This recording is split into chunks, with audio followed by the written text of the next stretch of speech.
Hello friends, welcome to your कन्फर्टा classes. और polity 7th class की जो हमारी एनसीईआरटी है उसका आज हम यूनिट वन का जो लेसन 1 है या चैप्टर 1 है उसे जो है शुरू करेंगे, जिसका नाम है इक्वालिटी इन इंडियन डेमोक्रेसी।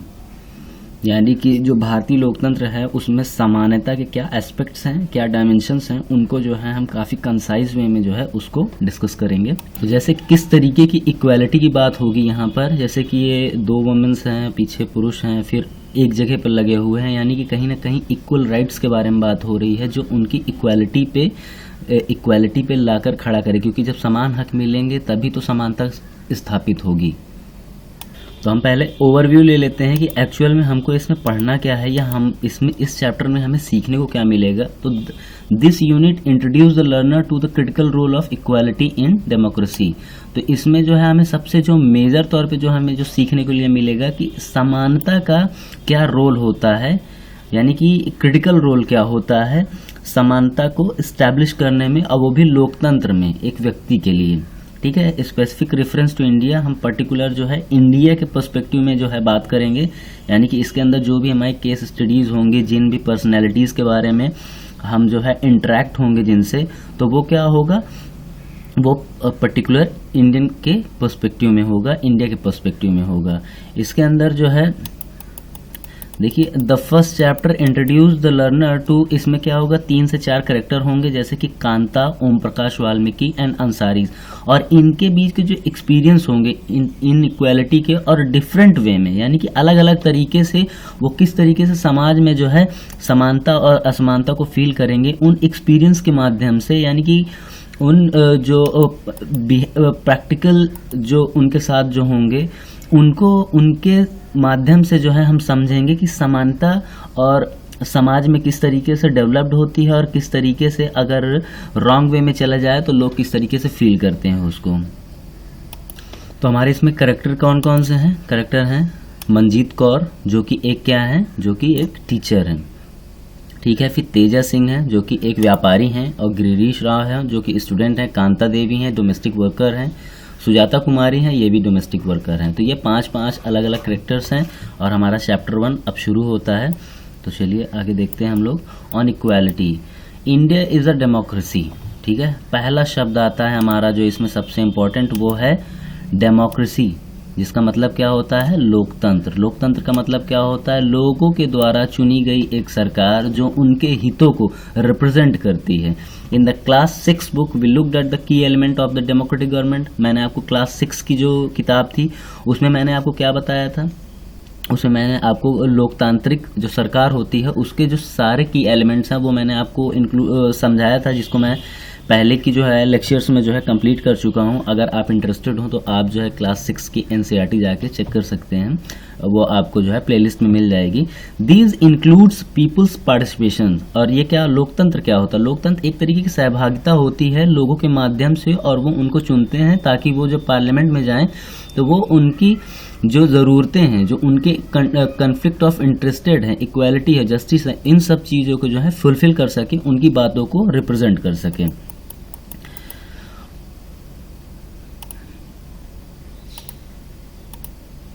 तो फिर आगे देखते हैं।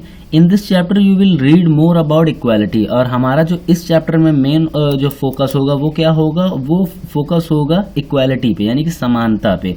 व्हाट इज इट, ये क्या है, why it is important in a democracy, या क्यों एक लोकतंत्र के लिए बहुत ज़रूरी है, और वेदर और not everyone is equal in India, और क्यों पूरे समाज, जो पूरा भारतीय समाज है, क्या वो एकदम समान है, इस चीज को भी समानता से परिपूर्ण है, इस चीज को भी हम समझेंगे। तो अब हमारी कहानी आज शुरू होती है। इक्वल राइट टू वोट, सबको समानता के साथ जो है मत देने का अधिकार, यानी कि एक इलेक्शन में वोट करने का अधिकार। The story about begins with Kanta standing in line to cast her vote. तो क्या होता है कि चुनाव चल रहा है, चुनाव प्रक्रिया चल रही है, और उसमें जो है कांता जो है, जो कि एक डोमेस्टिक वर्कर हैं, वो भी लाइन में लगी है। Look again at the various people who are standing in line with her. और आगे भी कई लोग खड़े हुए हैं जो कि कांता रिकॉग्नाइज एज एम्प्लॉयर। ठीक है, अशोक जैन, छोटे लाल और भी कई पड़ोसी लोग जो हैं, जो कि एक लोकतांत्रिक भारत के तहत जो है लोग जो हैं वहाँ पर जो भी अडल्ट है, जो भी जिम्मेदार व्यक्ति है वो वोट करने के लिए खड़ा हुआ है। और ये सारी चीज़ें जो है, ये वोट का राइट इनको कैसे मिल गया है, ये मिला हुआ है यूनिवर्सल अडल्ट फ्रेंचाइज के माध्यम से। यूनिवर्सल अडल्ट फ्रेंचाइज, जिसका मैंने आपको कॉन्सेप्ट बताया था कि इंडिया में जो है, जो भी 18+ व्यक्ति है या महिला है, वो उसको जो है मत देने का अधिकार है सारे तरीके से। उसको किसी भी तरीके से, यानी कि वो जैसे कि गरीब है या उसके पास पैसे कम है, तो उसको जो है वोट से डिप्राइव नहीं किया जाएगा, ठीक है। But as her days goes on, Kanta became less certain about what the equality really means. लेकिन क्या होता है कि कांता जो है, चलिए वहाँ पे वोट दे के आई, उसके बाद जो है उसकी लाइफ तो वैसी ही है, अभी भी जो है उसको जो है लोगों के घर में काम करना पड़ रहा है और चीज़ें तो वैसी गुजर रही हैं। What is it that makes Kanta unsure, इसी वजह से जो है कांता क्या है, थोड़ा सा अनश्योर है और थोड़ा सा वो जो है मतलब कौतूहल का विषय है। उसके अंदर जो है काफ़ी जो है उलझने हैं कि देखिए मतलब इक्वालिटी तो डेवलप्ड है, लेकिन काम तो उसे वैसे ही करना पड़ रहा है, इक्वालिटी कहाँ है। Let's take a look at the day in her life. आज जो है हम उसकी थोड़ा लाइफ रूटीन को भी समझेंगे ताकि हमें समझ में आए कि एक्चुअल में डिफरेंसेस कहते होते हैं। तो she lives in a slum, वो क्या है, एक झुग्गी झोपड़ी में रहती है। स्लम्स का मतलब क्या होता है, झुग्गी झोपड़ी। And has a drain behind her house, और उसके पीछे जो है एक तरीके का नाला या गंदा पानी का जो स्रोता है वो बहता है। हर डॉटर इज सिक, उसकी जो बच्ची है वो बीमार है। She can not take the day off from work because she needs to borrow money, लेकिन वो क्या कर सकती है, वो काम नहीं छोड़ सकती। काम ना छोड़ने की वजह क्या है, क्योंकि अगर वो काम छोड़ देगी तो फिर वो अर्निंग नहीं करेगी, अर्निंग नहीं करेगी तो वो अपने बच्चे के लिए दवा कैसे लेगी, ठीक है। This line in a front of a government hospital is unlike the one in the morning because most of the people standing it poor। सुबह की जो वोट करने की जो लाइन थी वो इस वक्त की लाइन से एकदम डिफरेंट है। उसकी वजह क्या है, वहाँ पे सारे लोग जो ज़्यादातर थे, रिच और पुअर दोनों जो हैं एक साथ वोट कर रहे थे, ठीक है। लेकिन यहाँ पर क्या हुआ कि हॉस्पिटल में ज़्यादातर जो हैं गरीब लोग जो हैं वो लाइन में लगे हुए हैं। अब हम अदर काइंड ऑफ इक्वालिटी के बारे में पढ़ेंगे। इक्वालिटी के जो और भी कई प्रकार हैं, यानी कि समानता के और भी कई जो प्रकार हैं उनके बारे में। Kanta is one of the many people who live in a democratic India and who have the right to vote but whose daily living and working conditions are far from equal apart from being poor. लेकिन क्या है कि उनकी भी जो जिंदगी है वो थोड़ा डिफरेंट है। People in India experience inequality in different ways, और लोग जो है असमानता को कई अलग अलग तरीकों में डेली जो लाइफ होती है उसमें जो है फेस करते हैं। Let us see what this means by reading the 2 stories given below. Each of these is based on real incidents in people life, और ये क्या होंगे, ये रियल एग्जाम्पल होंगे हमारे डेली बेसिस की जो लाइफ है उसमें। One of the more common forms of inequality in India is the caste system. और जो भारत में क्या है कि इनइक्वालिटी का जो एक सबसे सिंपलेस्ट फॉर्म है जो आपको डेली देखने को मिलेगा वो क्या है, वो है आपकी जाति व्यवस्था। If you live in A rural India your cast identity is something that you probably learn और एक्सपीरियंस वेरी यंग। और अगर आप एक खास करके ग्रामीण क्षेत्र से संबंध रखते हैं तो आप जो है इस व्यवस्था को बहुत ही करीब से और बहुत ही नज़दीक से आपने फील किया होगा। If you live in urban India some of you might think that people no longer believe in a caste. और अगर आप शहरों में रह रहे हैं तो आप जो है नॉर्मली इस चीज़ को जो है फेस नहीं करते हैं। ये दरअसल इस किताब के माध्यम से बताया जा रहा है लोगों। But just look at this matrimonial shown for a leading English. लेकिन आप जब अपने घर का जो है इंग्लिश या हिंदी न्यूज़पेपर उठाते हैं तो उसमें जो वैवाहिक वाला जो पेज होता है जिसमें क्या होता है वर और वधू ढूंढने के लिए जो एडवर्टाइजमेंट किया जाता है वो क्या होता है, वो एक अलग ही लोगों को जो है दृश्य दिखाता है। Now let us read a story about the experience of a Dalit child attending A school. तो यहाँ पर जो हम एक एग्जाम्पल पढ़ेंगे और वो एग्जाम्पल क्या होगा कि एक जो दलित बच्ची का मतलब क्या होता है, जो most deprived section of society है, यानी कि जो सबसे पिछड़ा समाज या पिछड़े समाज का जो वर्ग है जिसे दलित कहा जाता है। दलित शब्द की जो उत्पत्ति है वो विनोबा भावे ने जो है दिया था जब उन्होंने गुलामगिरी जब पुस्तक लिखी थी। और जो दलित शब्द एक मराठी शब्द है जिसका मतलब होता है डिप्रेस्ड, यानी कि जो सबसे कुचला हुआ या सबसे जो मेंटली स्ट्रेस्ड जो क्लास है उसे क्या कहा जाता है, उसे दलित कहा जाता है। You have already read about Dalit in the class 6। और ये जो है ये मैंने आपको जो है क्लास 6 की क्लास में भी दलित के बारे में बताया था। Dalit is a term that is so called lower caste as to address. ये मैंने आपको पहले ही एक्सप्लेन कर दिया। आगे देखते हैं हम लोग। Om Prakash Valmiki. Om Prakash Valmiki 1950 to 2013 is a famous जो है ये एक लेखक है। इन हिज बायोग्राफी जूठन। जूठन का मतलब क्या होता है, जैसे कि एक कोई खाना है उसको अगर कोई एक व्यक्ति जो है थोड़ा सा खा के छोड़ देते वो क्या होता है, जूठा हो जाता है, मतलब कि वो फ्रेश नहीं है। He writes I had to sit away from the others in the class. और वो अपनी किताब में, जो उनकी किताब है जूठन, उसमें वो किताब में बताते हैं वाल्मीकि साहब कि देखिए जो मेरी क्लास थी मुझे जो है अकेले और अलग बैठना पड़ता था बाकी लोगों के हिसाब से। The mat run out before reaching the spot I sat on. और उसमें क्या होता था, जो जिस जगह पे मैट होती थी उस जगह पे बैठने के लिए मुझे जगह नहीं मिलती थी। Sometimes I would have to sit way behind everybody. और कभी कभी तो मुझे क्या होता था, बाकी लोगों के पीछे भी फील करना हो। तो आप कहीं ना कहीं यहाँ पे क्या देख रहे हैं, एक तरीके की डिस्क्रिमिनेशन देख रहे हैं, भेदभाव की जो है आप जो है नीति देख रहे हैं, इसको भेदभाव बोलते हैं। When he was in class 6 the headmaster ask Om Prakash to sweep the school. और जो उसके हेडमास्टर थे उन्होंने कहा कि देखो तुम आओ कमरा साफ करो, यानी कि उसके साथ मिसबिहेवियर किया गया। My face was covered with dust. और उन्होंने जब काम किया तो उनका क्या हुआ, पूरा जो चेहरा था वो गंदगी से भर गया। ये देखिए ये वो किताब है और ये वो राइटर हैं, ठीक है। ये राइटर का नाम है ओम प्रकाश वाल्मीकि और उनकी ये किताब क्या है, जूठन ए दलित लाइफ, ठीक है। Inside my mouth, the other children in my class were studying and I was sleeping। और बाकी जो मेरे क्लास के बच्चे थे वो अपनी जो आप बीती है वो बता रहे हैं कि बाकी बच्चे पढ़ रहे थे और मैं सफाई कर रहा था। Headmaster was sitting in his room and watching मी।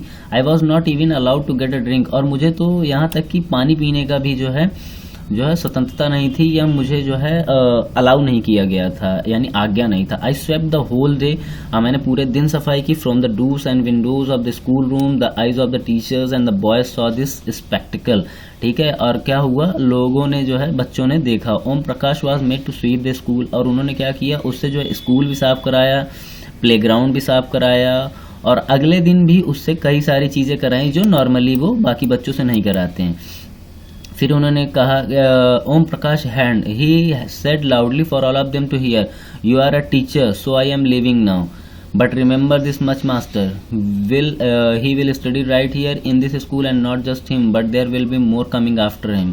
तो मतलब कि एक तरीके की वहाँ पे बात बोली गई कि आप जिस तरीके का व्यवहार कर रहे हैं इससे बच्चे डरेंगे नहीं, वो आने वाले टाइम में भी पढ़ेंगे और भी बहुत सारे आने वाले हैं बच्चे, ठीक है।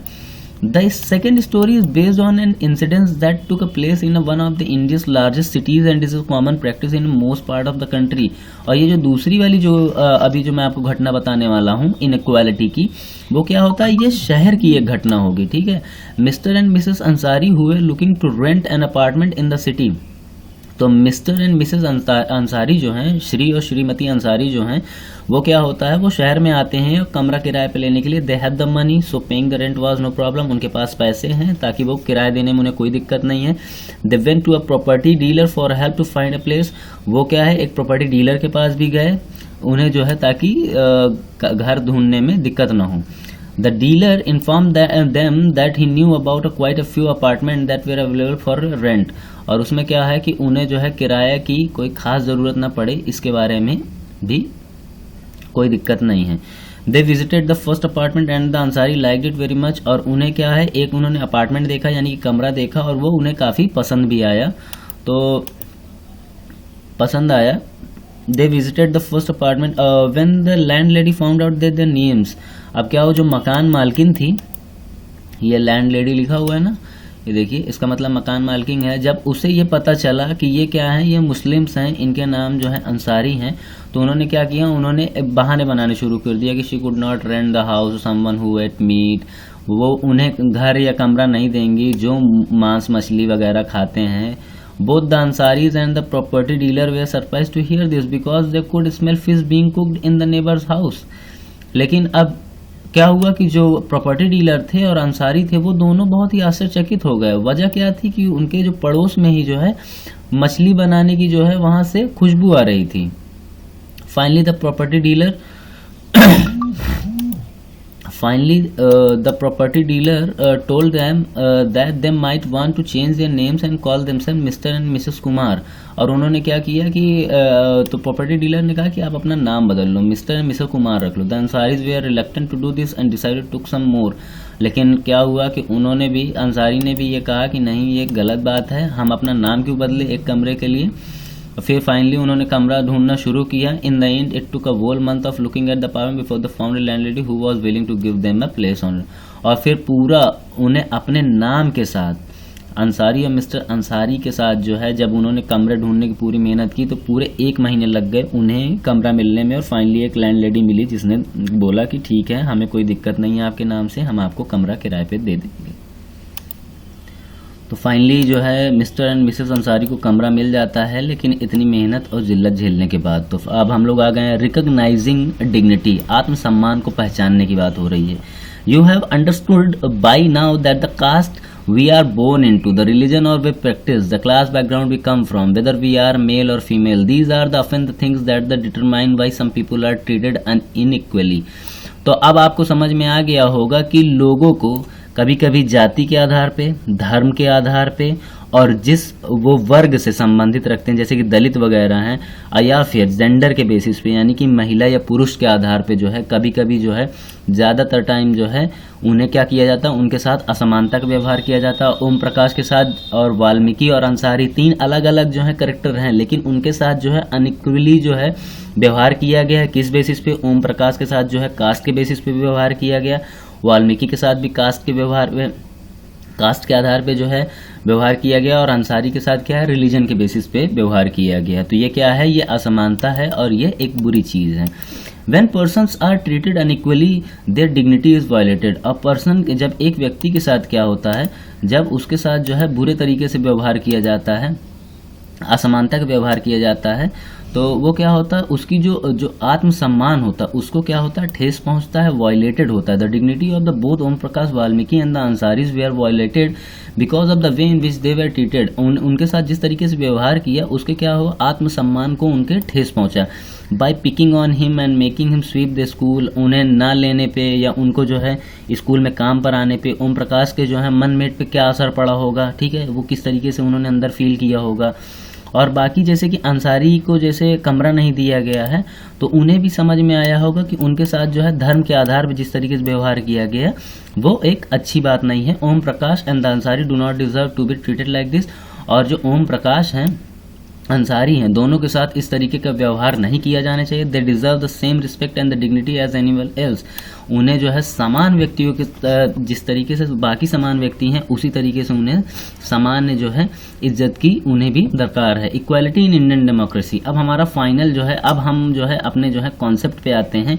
मैंने आपको कैसी स्टडीज बता दी, अब जो है हम फाइनल टॉपिक पे आ जाएंगे कि इक्वालिटी इन इंडियन डेमोक्रेसी। तो समानता जो है भारतीय लोकतंत्र के अंदर जो है, अब हम समझेंगे कॉन्स्टिट्यूशन पर्सपेक्टिव से, अब हम इसे देखेंगे। The Indian constitution recognise every person as equal. तो जो भारतीय संविधान है वो अपनी आंखों में, ठीक है, भारत का जो भी नागरिक है उसे क्या बोलता है, वो सब समान है। This means that every individual in country including male female person from all caste religion tribes educational economic backgrounds are recognised as equal. तो वो चाहे जिस पॉइंट ऑफ पर्सपेक्टिव से देखें अगर उसको, जैसे कि मेल है फीमेल है, ठीक है, महिला पुरुष कुछ भी है, उसकी जाति कोई भी है, धर्म कुछ भी है, वो किसी भी जनजाति का है, उसका शैक्षिक स्तर क्या है, आर्थिक बैकग्राउंड या उसका जो किस आर्थिकी जो वर्ग होता है वो किससे संबंधित है, कोई भी व्यक्ति हो उसके साथ कोई भी अनइक्वल जो है व्यवहार नहीं किया जा सकता है। तो कॉन्स्टिट्यूशन की सभी जो हैं, सभी लोग कॉन्स्टिट्यूशन की आइज में क्या हैं, इक्वल हैं। This is not to say that inequality ceases to स्टिक्स। लेकिन इसका मतलब ये नहीं है कि जो असमानता है वो जो है एग्जिस्ट नहीं कर रही है, यानी कि संविधान ने बोल दिया खत्म हो गई, ऐसा नहीं है। संविधान एक रूल ऑफ सेट है, ठीक है, बाकी प्रैक्टिस में तो हमें ही करना है। It doesn't, but at least in democratic India the principle of the equality of all person is recognised. तो यहाँ पर हमें एक चीज समझने की जरूरत है कि माना कि लोग जो हैं इसको फॉलो नहीं करते हैं, लेकिन इंडियन जो कॉन्स्टिट्यूशन है वो तो इसे रिकॉग्नाइज करता है ना। इंडियन रिकॉग्नाइज तो ये करता है ना कि जो है सारे लोग जो हैं इक्वल हैं, कोई भी धर्म जाति लिंग और जो वर्ग के आधार पर क्या है कि वो अनइक्वल नहीं है। जैसे कि हमारा ये पार्लियामेंट है, पार्लियामेंट का देखिए आप, जब इसका जो ये सारे ये एक तरीके के पिलर आप समझ लीजिए, ठीक है, ये पिलर आप देख रहे हैं, तो पिलर में हर कास्ट आपको मिलेगी, ये महिला मिलेगी, ठीक है, ये राजस्थानी पुरुष हैं, वो महिला है, ठीक है, ये महिला अलग हैं। तो इस तरीके से क्या होता है, ये एक तरीके का पोल क्रिएट होता है, जिससे क्या होता है, पूरा भारत जो है यूनाइट होता है। पहले क्या था, पहले कोई खास कानून नहीं था, लोगों को इन सारी जो ये सबसे बुरे व्यवहार हैं, इल ट्रीटमेंट्स का जो है, पहले क्या था, पहले कोई कानून नहीं था जिनके माध्यम से इन्हें रोका जाए, लेकिन अब बहुत सारे कानून बन गए हैं। This recognition of equality include some of the following provisions in the constitution, और इसके बहुत सारे जो प्रोविजंस हैं या रूल्स हैं वो क्या है, संविधान में वर्णित है। First, that every person is equal before the law. तो जो हमारा पहला जो कॉन्स्टिट्यूशन में जो वर्णित है, यानी कि कानून के समक्ष समानता। दो व्यक्ति हैं, एक पैसा जो है 1000 कमाता है और एक व्यक्ति जो है 100 रुपये कमाता है, लेकिन कल को अगर दोनों के मामले में दोनों के मध्य विवाद हो जाता है और वो कानून के समक्ष जो है न्याय की मांग करने जाते हैं, तो उनके इस आधार पर कि एक व्यक्ति के पास 1000 है और एक व्यक्ति के पास 100 रुपये है और 1000 वाला गलत है, 100 वाला सही है, तो 1000 वाले के पक्ष में फैसला नहीं दिया जा सकता, क्योंकि इक्वालिटी बिफोर द लॉ है, कानून के समक्ष समानता है। What this means is that every person from the president of the country to Kanta domestic worker has to obey the same law. Second, no person can be discriminated against. इसमें क्या है, सबको समान कानून फॉलो करने हैं, ये कहने का मतलब है। अब दूसरा जो पॉइंट है कॉन्स्टिट्यूशन के अंदर, no person can be discriminated against on the basis of their religion. देखिए यहाँ पे क्या है, धर्म और नस्ल, जाति, जन्म के स्थान और वेदर दे फीमेल और मेल, और वो क्या लिंग के आधार पर जो है उसके साथ भेदभाव नहीं किया जाएगा नौकरी वगैरह में या उसके साथ किसी भी तरीके का।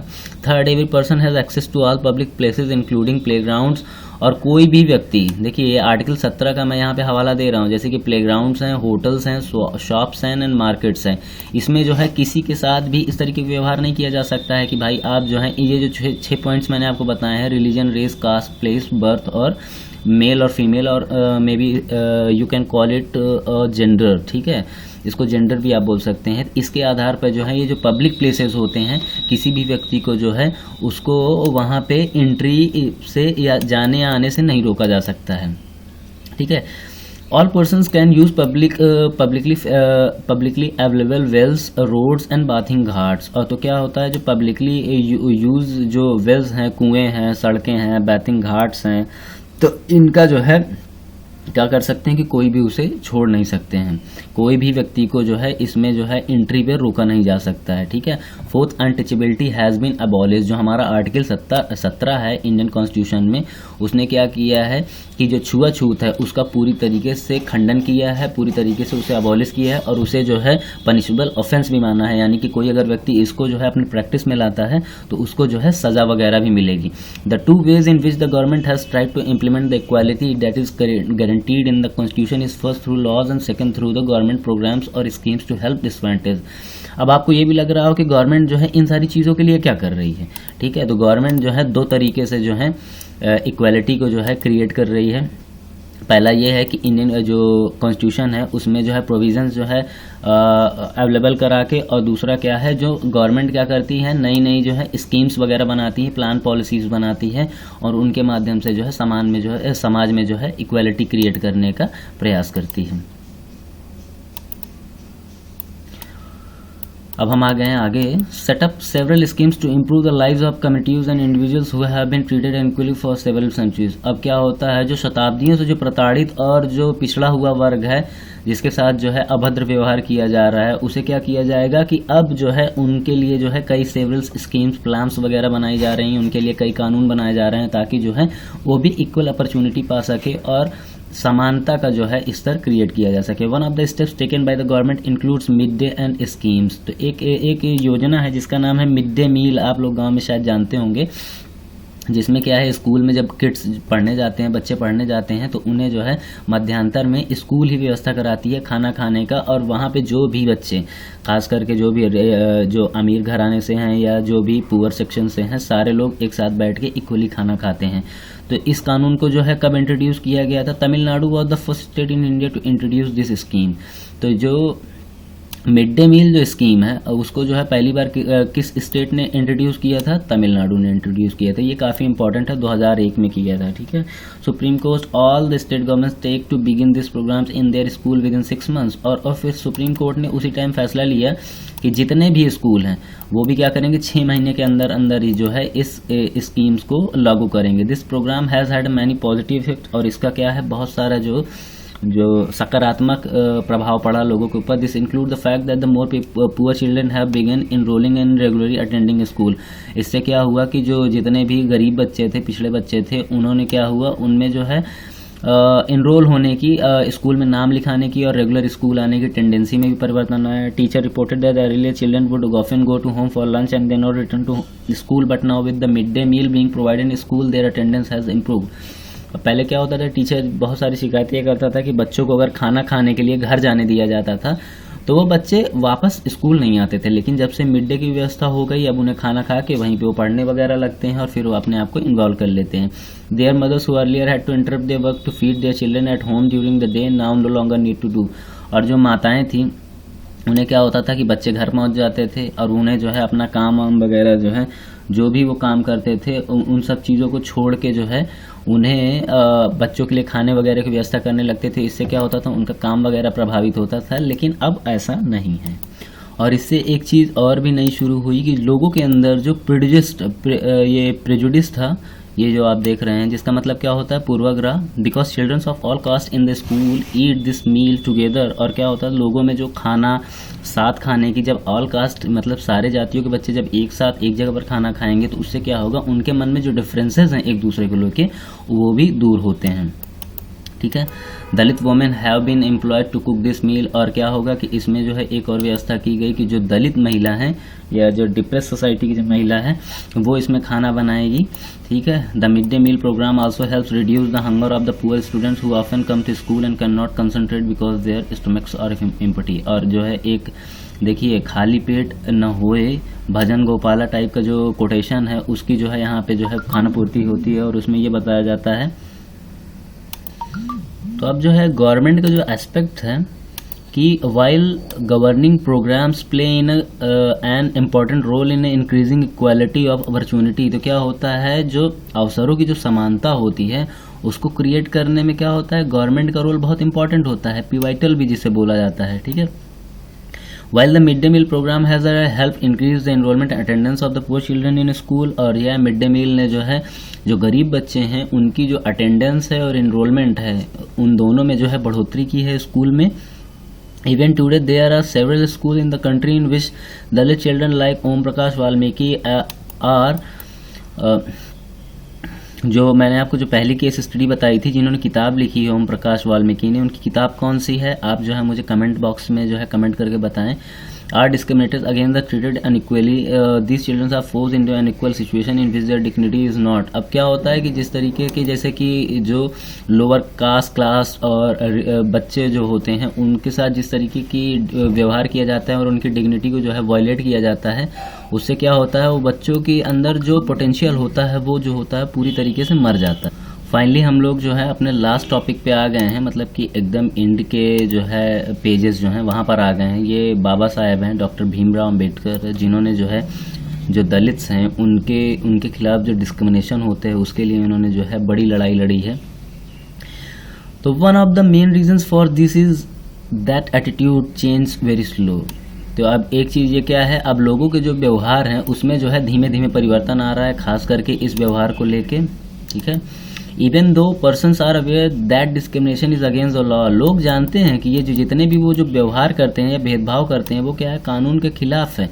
दे continue to treat people unequally on the basis of their, तो जो पॉइंट्स हैं जैसे कि जाति है, धर्म है, डिसेबिलिटी है, जैसे कि बहुत सारे लोग असक्षम होते हैं, इकोनॉमिक स्टेटस जो होता है, जो आर्थिकी का जो उनका कद होता है, और या फिर वो जेंडर बेसिस पे उनके साथ लगातार व्यवहार करते हैं। It is only when people begin to believe that no one is inferior and that a person deserve to be treated with dignity.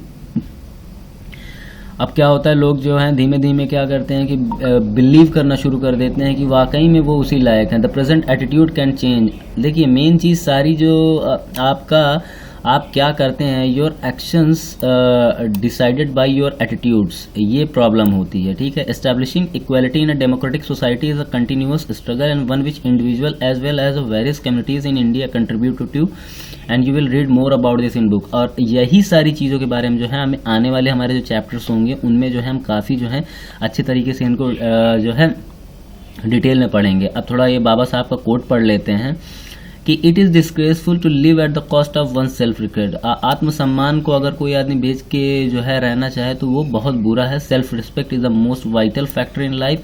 जो आत्मसम्मान है वो जीवन जीने के लिए बहुत ही ज़रूरी है, बहुत ही शानदार चीज़ है। Without it man is a cipher, और इसके बगैर क्या है, जो व्यक्ति है वो अधूरा है। To live worthily with self respect one has to overcome difficulties. भले ही कठिनाई आए लेकिन हमें आत्मसम्मान के साथ जीना चाहिए। It is out of hard and ceaseless struggle around that one derive strength confidence. और यही जब पहल हम करते हैं तो क्या होगा कि हमारे अंदर स्ट्रेंथ आएगी, कॉन्फिडेंस आएगी और रिकग्निशन भी मिलेगा। लोग जो है सोसाइटी हमें क्या करेगी, एक्सेप्ट करेगी। मैन इज़ मॉर्टल, जो मानव है वो जो है अमर नहीं है यानी क्योंकि वो नश्वर है। मॉर्टल का मतलब होता है नश्वर। Everyone has to die some day और द अदर। आज आने वाले टाइम में या कभी भी प्रत्येक व्यक्ति को जो है मरना है, ठीक है। But one most resolve to lay down one's life in reaching the noble ideals of self respect and bettering one's human life. और क्या होगा कि आत्मसम्मान के माध्यम से ही हम अपने जीवन को जो है सुधार सकते हैं। Nothing is more disgraceful for a brave man to live like devoid of self respect. और क्या है, सबसे बुरी चीज़ जो है, जो डिस्ग्रेसफुल है, वो ये है कि एक बहादुर व्यक्ति जो है अपने आप को जो है डिवाइड करके जो है सेल्फ रिस्पेक्ट को मार के जो है जीवन जीने को जो प्रयास करते हैं। Issue of equality in other democracies. और अलग अलग जो लोकतंत्र हैं, यानी कि प्रत्येक अलग अलग देशों के जो लोकतंत्र, वहाँ पे भी जो है इस तरीके की असमानताओं की समस्या है।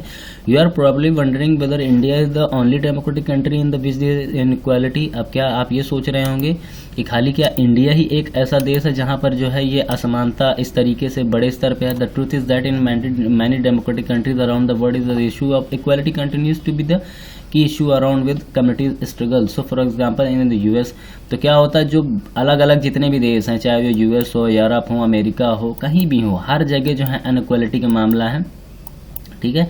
1950s to pursue equal rights for. अब क्या हुआ, इसके लिए जो है बड़े बड़े मूवमेंट्स वगैरह भी चलाए गए हैं ताकि जो है लोगों को जो है उनके जो है इक्वल राइट्स जो है प्रोवाइड किए जा सकें। जैसे कि ये एक कैरेक्टर है जिनका नाम है Rosa Park, was an African American women tired from long day work. She refuse to give up her seat on a bus to white man on 1 December 1955 revealed that the day started a huge agitation against the unequal ways in which African American। तो क्या हुआ कि रोज़ा park जो है ये African American जो है, यानी कि जो निग्रो होते हैं वो हैं, tired from a long day at work, और वो काम करके आ रही थी और रास्ते में जो है बस में उन्होंने क्या हुआ कि उससे जो है पुरुष ने एक जो है उनकी सीट मांगी लेकिन उन्होंने वापस नहीं दी। तो उससे क्या हुआ कि एक तरीके का जो है एजिटेशन शुरू हुआ। ये आप फोटो देख रहे हैं, जैसे ये इन्होंने जो है मांग की और इस व्यक्ति को जो है सीट नहीं दी जब उन्होंने, तो इससे क्या हुआ, फिर एक सिविल राइट्स मूवमेंट्स की जो है मांग चली।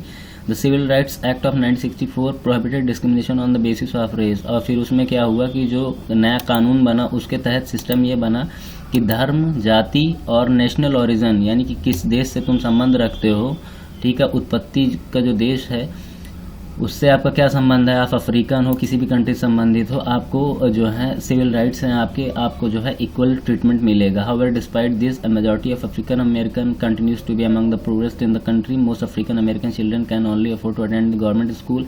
और बहुत सारे क्या है, देखिए बहुत सारे ढेर कानून बन गए हैं लेकिन तब भी क्या है, वर्तमान हालत इस तरीके की है जैसे कि बहुत सारे अफ्रीकन अमेरिकन चिल्ड्रन हैं, उन्हें आज भी जो है जो फैसिलिटीज़ के तौर पे जो है आज भी उन्हें बहुत कुछ अच्छा प्रोवाइड नहीं होता है।